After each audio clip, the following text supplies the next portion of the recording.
বোয়াল মাছ রান্না করব। প্রথমে তেলের মধ্যে পেঁয়াজ দিলাম, এগুলা আগে লাল লাল করে ভেজে নেব।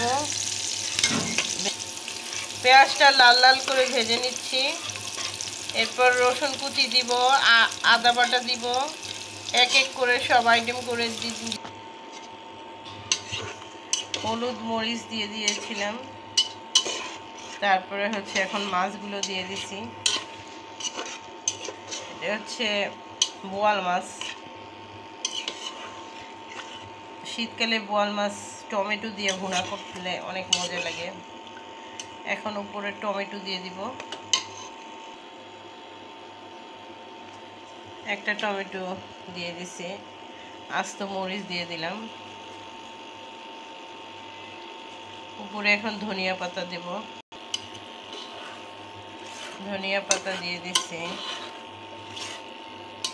কি অসাধারণ দেখা যাচ্ছে, ফ্লেভারটাও অনেক সুন্দর বার হয়েছে।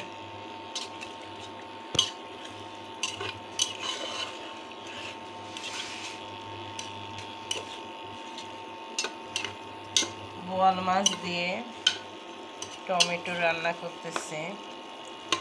আজকে আর পাতিলের ভাত থাকবে না মনে হচ্ছে। খুবই মজাদার একটা খাবার, খুবই মজার।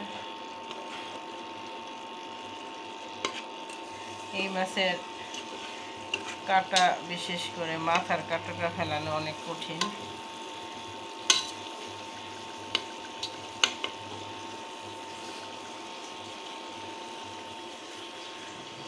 কালারটা কত ভালো লাগতেছে দেখতে।